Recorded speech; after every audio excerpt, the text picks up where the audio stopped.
प्रिय विद्यार्थियों और प्यारे दोस्तों, नमस्कार। हम लोग बाजार दर्शन पाठ पर चर्चा कर रहे थे और हम लोगों ने काफ़ी कुछ जाना था, समझा था और अभी और भी बहुत कुछ जानने के लिए है, बहुत कुछ समझने के लिए है।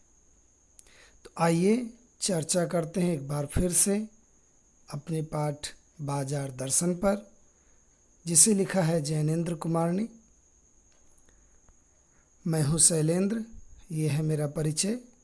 चलिए चलते हैं सीधे पाठ की ओर। हम में पूर्णता होती तो परमात्मा से अभिन्न हम महाशून्य ही न होते। अपूर्ण हैं, इसी से हम हैं। सच्चा ज्ञान सदा इसी अपूर्णता के बोध को हम में गहरा करता है। सच्चा कर्म सदा इस अपूर्णता की स्वीकृति के साथ शुरू होता है। अतः उपाय कोई वही हो सकता है जो बलात् मन को रोकने को ना कहे, जो मन को भी इसीलिए सुने क्योंकि वह अप्रयोजनीय रूप में हमें नहीं प्राप्त हुआ है। हाँ, मनमानेपन की छूट मन को ना हो, क्योंकि वह अखिल का अंग है, खुद कुल नहीं। यहाँ पर हम देखेंगे कि आप देखिए कि लेखक ये कहता है कि हम में पूर्णता होती तो परमात्मा से अभिन्न हम महाशून्य ही न होते। अर्थात परमात्मा महाशून्य है और हम उससे अभिन्न, उससे भिन्न नहीं हैं। अगर ऐसा होता तो, और ऐसा होता तो फिर हम परमात्मा ही हो जाते, महाशून्य ही हो जाते, फिर हमें किसी चीज़ की आवश्यकता थी ही नहीं। अपूर्ण है, इसी से हम हैं। अपूर्ण है, इसी से हम हैं। कैसे? सच्चा ज्ञान सदा इसी अपूर्णता के बोध को हम में गहरा करता है।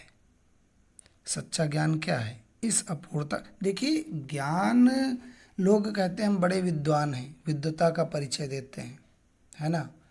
लेकिन क्या सच में वो विद्वान हैं? अगर वो ऐसा बता रहे हैं तो वो वास्तव में विद्वान नहीं हैं, है ना। विद्वान व्यक्ति वो होता है, वो सत्य की खोज में लगा रहता है, और सत्य की खोज जो है वो कभी भी समाप्त नहीं होती। सच्चे ज्ञान की खोज कभी भी समाप्त नहीं होती। सच्चा ज्ञान क्या है? सच्चा ज्ञान ये है कि अभी हमें सारा या सब कुछ पता नहीं चल गया है, संपूर्ण ज्ञान नहीं हो गया है। और जब संपूर्ण ज्ञान नहीं हो गया है तो हम अपूर्ण हैं। अपूर्ण हैं तो उस चीज़ के बारे में खोज रहे हैं। तो बच्चों, ये चीज़ है ना। हम भी इसी प्रकार से ऐसा सोचते, जो सोचते कि नहीं हमको सब कुछ आता है। इसी तरह बच्चों, आप लोग भी ये मत समझिए कि आपको सब कुछ आ गया है। आप पढ़ते रहिए, है ना, देखते रहिए, सुनते रहिए, प्रैक्टिस करते रहिए, प्रयास करते रहिए नई नई चीज़ों को जानने का। अगर आप नई नई चीज़ों को जानने के बारे में नहीं सोच रहे हैं और आपको लगता है कि आपका ज्ञान पूर्ण हो गया है, तो आप निश्चित रूप से बेवकूफ़ हैं, मूर्ख हैं, है कि नहीं। तो सच्चा ज्ञान क्या है कि यही अपूर्णता के बोध से शुरू होता है, गहरा करता है अपूर्णता के बोध को, कि हम अपूर्ण हैं, हम पूरा नहीं जानते हैं। और वैसे भी पूरा कौन जान सकता है ना। सच्चा कर्म सदा इस अपूर्णता की स्वीकृति के साथ होता है। और सच्चा कर्म, जिस प्रकार सच्चा ज्ञान इस बोध के साथ शुरू होता है कि हम अपूर्ण हैं, हमारा ज्ञान अपूर्ण है, उसी तरह कर्म जो है, जब हमें पता चलता है कि हम सब कुछ नहीं जानते हैं, तो यहीं से सच्चे कर्म की शुरुआत होती है। अतः उपाय कोई वही हो सकता है जो बलात् मन को रोकने को ना कहे। उपाय क्या है? उपाय ये है कि जो जबरदस्ती मन को ना रोके, है ना। जबरदस्ती रोकोगे तो रोकना नहीं, वो दमन करना है, वो केवल हठ है, योग नहीं है। भी पिछली स्लाइड में हम लोगों ने पढ़ा था, इसके पहले हम लोगों ने पढ़ा था। तो जो मन को भी इसीलिए माने क्योंकि वह अप्रयोजनीय रूप में हमें नहीं प्राप्त हुआ है। मन हमको एक प्रयोजन की तरह प्राप्त हुआ है, एक उद्देश्य के तहत प्राप्त हुआ। भगवान ने हमें बुद्धि क्यों दी, मन क्यों दिया? भाई जब हमसे कोई कहता है कि इस बात को मानो, या ये बात सही है या वो बात झूठ है, ऐसा जब कोई कहता है तो हम कहते हैं कि भाई भगवान ने हमें बुद्धि दी है ना। अब बुद्धि इसलिए नहीं दी है कि हम अंधविश्वासी हो जाएं, हम तर्क ना करें, है ना। तो तर्क करेंगे, अपनी बुद्धि की कसौटी पर उस चीज़ को कसेंगे, तभी मानेंगे, है कि नहीं। तो जो अच्छा, यहाँ पर बात दूसरी कि जो मन को भी इसीलिए सुने क्योंकि वह प्रयोजनीय रूप में हमें नहीं प्राप्त हुआ है। मन हमको फालतू में तो मिला नहीं है, तो हम मन को भी सुने, मन की भी बातें जाने, है ना। हाँ, मनमानेपन की छूट मन को ना हो, क्योंकि वह अखिल का अंग है, खुद कुल नहीं। मन संसार का एक अंग है, या इस सारे ब्रह्मांड का, या कह लीजिए उस परमात्मा का, या हमारी सोच का एक अंग है। इसलिए हम उसको सोचने का मौका दें, हम उसकी बातें सुने, लेकिन हाँ, उसे मनमानीपन की छूट नहीं दी जा सकती कि जो मन आए वो करें, है ना। गलत सही इस बात का ध्यान ना दें।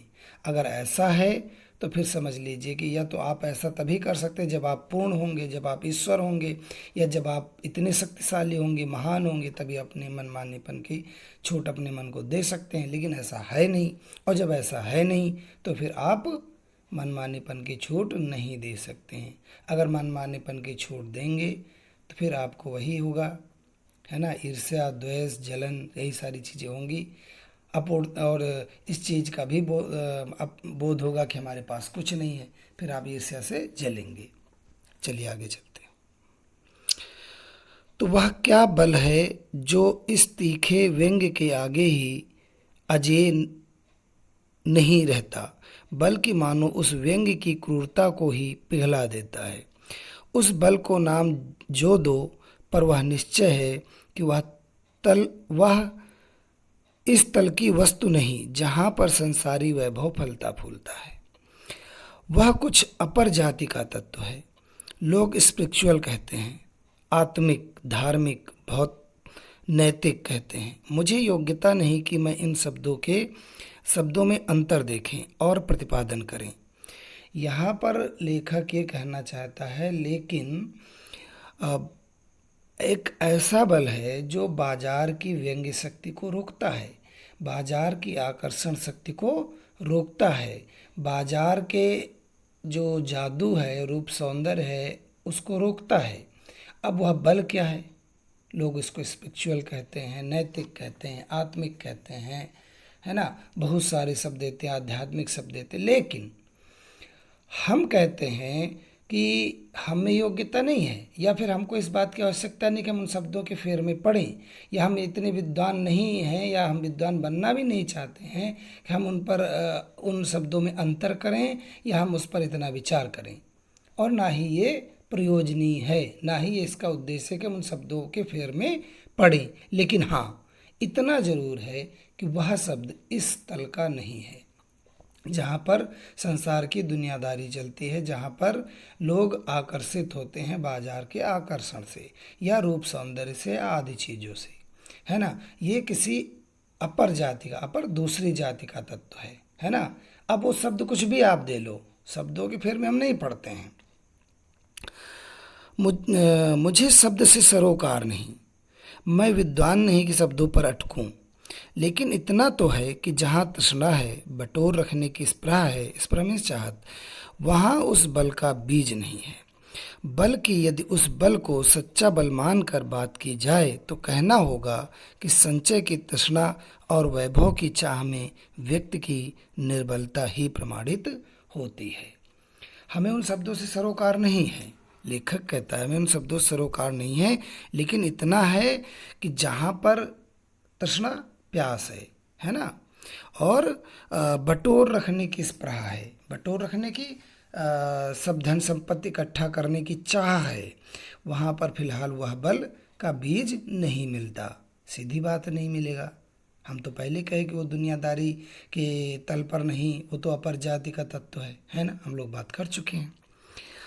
तो बल्कि यदि उसी बल को सच्चा बल मानकर बात की जाए तो कहना होगा कि संचय की तृष्णा और वैभव की चाह में व्यक्ति की निर्बलता प्रमाणित होती है ना। और सीधी बात, अगर वो बल है तो भाई वो तो बल है, अगर वो शक्ति है तो उससे फिर हम बाजार के आकर्षण में नहीं बंधेंगे, हम उसके चक्कर में नहीं फंसेंगे। लेकिन अगर फंसते हैं तो सीधी बात है कि वो बल हमारे पास नहीं है, हम निर्बल हैं। बच्चों ध्यान से सुनना, मैं बहुत अच्छे से बता रहा हूँ और आपको मिलेगा नहीं, ठीक है? तो ध्यान से समझना, फिर बाद में आप प्रश्न भी करोगे। वैसे प्रश्न कर सकते हो, मैं उत्तर दूंगा, लेकिन यह है कि ध्यान से सुनो।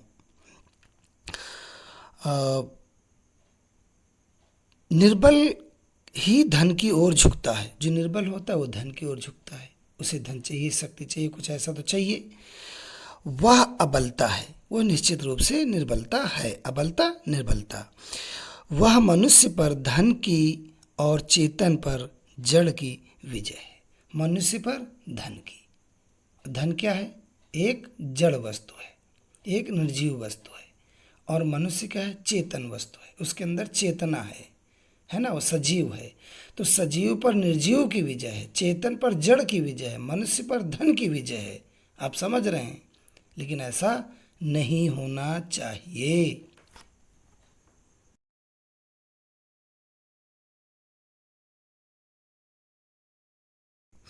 हाँ, मुझे ज्ञात होता है कि बाजार को सार्थकता भी वही मनुष्य देता है जो जानता है कि वह क्या चाहता है, और जो नहीं जानते कि वे क्या चाहते हैं, अपनी परचेजिंग पावर के गर्व में अपने पैसे से केवल एक विनाशक शक्ति, शैतानी शक्ति, व्यंग्य की शक्ति ही बाजार को देते हैं।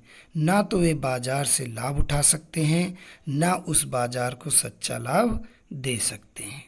वे लोग बाजार का बाजारूपन बढ़ाते हैं, जिसका मतलब है कि कपट बढ़ाते हैं। कपट की बढ़ती का अर्थ है परस्पर में सद्भाव की घटी। बहुत अच्छा गद्यांश है। हाँ, मुझे ज्ञात होता है कि बाजार की सार्थकता भी वही मनुष्य देता है जो ये जानता है कि उसे क्या खरीदना है, क्या नहीं खरीदना है। अगर इस बात पे हम लोगों ने पहले भी बात की एक तरीके से, कि अगर मनुष्य का मन खाली है तो फिर दिक्कत है। खैर, हम यहाँ पर आते हैं कि मनुष्य अगर जानता है उसे क्या खरीदना है तो बाजार को सार्थकता प्रदान करता है, बाजार को एक अर्थ प्रदान करता है, बाजार का एक उद्देश्य प्रदान करता है, बाजार को एक उद्देश्य प्रदान करता है, बाजार की सार्थकता सिद्ध करता है, बाजार को एक अर्थ देता है कि बाजार का होना जरूरी है ना, बाजार हमारे काम आता है। तो ये बाजार को सार्थकता देते हैं ऐसे लोग जिनके अंदर वो बल होता है, जिस बल की हम लोग बात कर रहे थे। और जो ये नहीं जानते कि वे क्या चाहते हैं, वे अपने परचेजिंग पावर के चक्कर में दुनिया भर की चीज़ें बाजार के आकर्षण से बंद करके, बाजार की आकर्षण शक्ति या बाजार के रूप सौंदर्य से बंद करके उसे जो है उसी के चक्कर में फंस करके सामान खरीद लेते हैं। अपनी परचेजिंग पावर, अपनी जेब की गर्मी पावर, पैसे की पावर या एनर्जी के कारण चीज़ों को खरीद लेते हैं। और ऐसे लोग बाजार को सार्थकता नहीं प्रदान करते, बल्कि क्या करते हैं? उसे एक शैतानी शक्ति देते हैं, एक व्यंग्य की शक्ति देते हैं, एक विनाशक शक्ति देते हैं। कैसे? आप प्रश्न कर सकते हैं, आपके मन में उठ सकता है कि भाई कैसे? आप बताइए। आप जितना ज़्यादा खरीदोगे, आप खरीदोगे तो देखिए कई स्तरों पर आप विनाश करोगे। पहला, खुद के स्तर पर कि आप और ज़्यादा और ज़्यादा और ज़्यादा, इस ज़्यादा की सीमा तो नहीं है, उतना ज़्यादा खरीद नहीं पाओगे तो आपके मन में एक क्षोभ उत्पन्न होगा, एक ईर्ष्या पैदा होगी, एक तृष्णा पैदा होगी कि भाई हम कैसे जो है खरीद नहीं सकते हैं, है ना। आप किसी कार देखोगे, आप कार नहीं खरीद सकते हो तो दिक्कत होगी। कार खरीद सकते हो, हवाई जहाज़ नहीं खरीद सकते। हवाई जहाज़ खरीद सकते हो, अमेरिका को नहीं खरीद सकते, तो रोगे बैठ करके। तो विनाशक शक्ति हुई कि नहीं हुई? और अगर आप चाहते हो कि जानते हो कि आपको क्या खरीदना है तो ठीक है, खरीद लो, बात ख़त्म, है कि नहीं। अच्छा, और कैसे? एक अपने स्तर पर हो गया, दूसरे के स्तर पर अगर आप खरीद खरीद करके ला रहे हो, आपका पड़ोसी देख रहा, वो जलेगा भुनेगा, वो आपसे लड़ाई झगड़ा करेगा, आपको पसंद नहीं करेगा और खुद परेशान होगा, है ना। तो उसके स्तर पर, और बाजार के स्तर पर देख लो, बाजार भी फिर आपको लूटना ही शुरू करेगा। जान गया कि आप खरीद ही रहे हो, आप उसके आकर्षण में फंस रहे हो, आप उसके रूप सौंदर्य में फंस रहे हो, तो आपको और फंसाएगा और लूटेगा, इतना निचोड़ लेगा कि आप ख़त्म हो जाओगे। और बाजार इस निचोड़ने के चक्कर में आप जानते हो अनैतिक हो जाएगा। उसे इस बात की खबर ही नहीं, इस बात की सोचेगा ही नहीं कि मनुष्य का क्या लाभ है क्या नुकसान है, वो तो फिर कुछ भी बेचेगा। आप समझ रहे हो। तो इस तरीके से एक व्यंग्य शक्ति क्यों हमने बताया, ईर्ष्या द्वेष जलन। और विनाशक शक्ति आप समझ ही गए हो, शैतानी शक्ति समझ ही गए हो। ना तो वे बाजार से लाभ उठा सकते हैं और ना ही बाजार को सच्चा लाभ दे सकते हैं। बात मुझे लगता है समझाने की आवश्यकता नहीं है, आपको मैंने बहुत अच्छे से समझा दिया है। भाई वो सार्थकता बाजार को नहीं दे सकते, अर्थ नहीं दे सकते और न खुद बाजार से कोई लाभ उठा सकते हैं। वे लोग बाजार का बाजारूपन बढ़ाते हैं, है ना। बाजार क्या है, बाजार का बाजारूपन वही है कि प्रतिस्पर्धा है कि हम कितना आपको लूट लें और आप हमको कितना लूट लें। ग्राहक सोचता है हम दुकानदार को लूट लें, दुकानदार सोचता है हम ग्राहक को लूट लें, यही सब चल रहा है। तो बाजारूपन बढ़ रहा है, जिसका मतलब है कि कपट बढ़ाते हैं। कपट वही है कि ज़्यादा से ज़्यादा भाई बेईमानी होगी, मिलावट होगी और हम धोखा देना चाहेंगे, वो धोखा देना चाहेंगे। ये सब अच्छी बातें नहीं हैं, ये मनुष्यता की गिरावट की ओर संकेत करते हैं और ऐसा हो भी रहा है। आप देख लीजिए अपने आसपास, बाजार में या कहीं भी यही सब चीज़ हो रहा है। कपट की बढ़ती का अर्थ है परस्पर में सद्भाव की घटी। अगर कपट करोगे, एक दूसरे को चूना लगाओगे, है ना, एक दूसरे को धोखा दोगे, चूना लगाना मतलब धोखा देना, तो अगर एक दूसरे को धोखा दोगे तो फिर सद्भाव कहाँ रहेगा, आपस में भाईचारा कहाँ रहेगा, आपस में प्रेम कहाँ रहेगा, बिल्कुल नहीं रहेगा। इस सद्भाव के ह्रास पर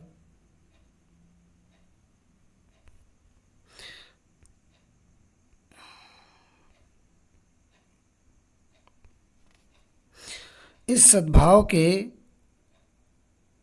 ह्रास पर आदमी आपस में भाई भाई और सुहृद और पड़ोसी फिर रह ही नहीं जाते हैं और आपस में कोरे गाहक और बेचक की तरह व्यवहार करते हैं, मानो दोनों एक दूसरे को ठगने की घात में हों। एक की हानि दूसरे को अपना लाभ दिखता है और यह बाजार का बल्कि इतिहास का सत्य माना जाता है। ऐसे बाजार को बीच में लेकर लोगों में आवश्यकताओं का आदान प्रदान नहीं होता बल्कि शोषण होने लगता है।